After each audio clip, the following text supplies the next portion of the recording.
Hello and welcome. We're about to dive into an idea that might just change how you think about progress, about growth, and maybe even that feeling of burnout you just can't seem to shake.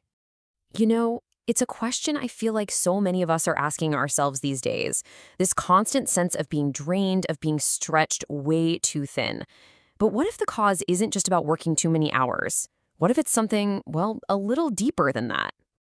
If you look at our culture, it is completely obsessed with everything in that left column. We celebrate the launch, the start, the gain. It's this whole gospel of more, more, more. Relentless addition. And meanwhile, we treat everything on the right, ending, quitting, losing, like it's a total failure, something to be avoided at all costs. But here's the big idea we're going to unpack. The real problem isn't just the overwork. It's a fundamental imbalance.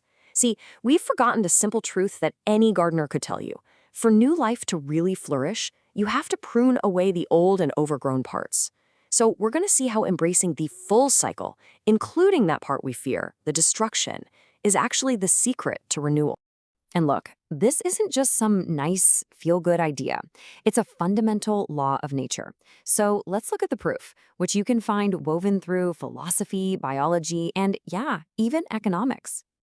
Ancient wisdom has been onto this for millennia. In Hindu cosmology, for example, the universe runs on this beautifully balanced cycle of three cosmic forces: Brahma, the creator, Vishnu, the preserver, and Shiva, the destroyer.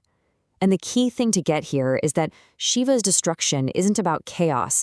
It's a necessary act of transformation, clearing the slate to make way for the new. Okay, now here's where it gets really wild. This same cosmic cycle of creating and destroying, it's hardwired into your own biology right now. It's a process called autophagy, which literally means self-eating, and it's basically your body's essential built-in recycling program. And the scale of this is just staggering. Your body destroys billions of its own damaged or just plain worn-out cells every single day. This isn't a bug, it's a feature.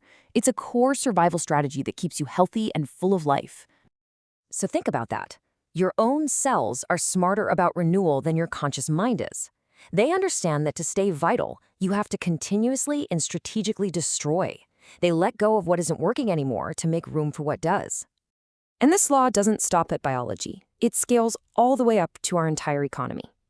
The economist Joseph Schumpeter had a famous term for it: creative destruction. He showed that real economic progress doesn't come from just tweaking old things.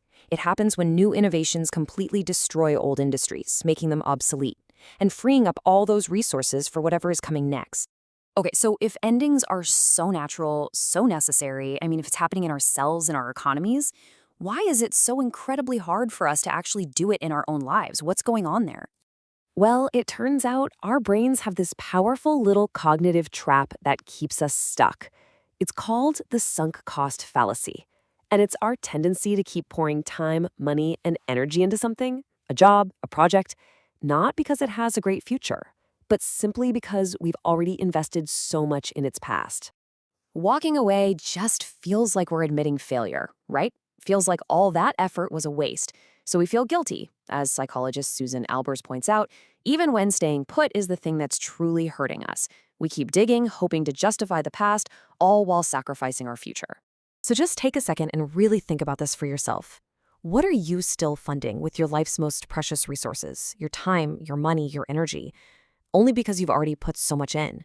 All right, so how do we fight this? How do we get unstuck? Let's move from just talking about it to actually doing something about it, with a really practical framework for letting go. The first step is to just diagnose your commitments. Try sorting the things you're holding on to into one of these 4 buckets you see here. Is something healthy but distracting? Working okay but pulling you away from what really matters? Is it sick but recoverable if you actually gave it a plan? Is it just dead weight, totally draining you? Or is it simply misaligned with who you are today? Just this active sorting can bring so much clarity. Now, to help you figure out which bucket things fall into, here are 3 incredibly powerful questions you can ask yourself about basically any commitment in your life. First up, what reason do I have to believe this will be different? This one cuts right through wishful thinking. Second, is this aligned with who I am or who I am becoming? This is a gut check. It gets at that quiet exhaustion that comes from fighting your own current. And third, and this is the big one, what would I free up if I release this? This question is amazing because it flips the script from focusing on loss to seeing the massive opportunity cost of just holding on. Okay, so here is your call to action. And don't worry, we're not trying to change everything at once. Just choose one small, intentional ending to make this week. Maybe it's finally having that tough conversation you've been putting off. Maybe it's officially killing a project that's going nowhere. It could be as simple as stopping a habit that's on autopilot or letting go of an old belief about yourself that's been holding you back. Because the real goal of a necessary ending isn't just to stop something. It's to create the space, the energy, and the focus for whatever is supposed to come next. So remember this: strategic destruction isn't failure and it isn't loss, it's liberation.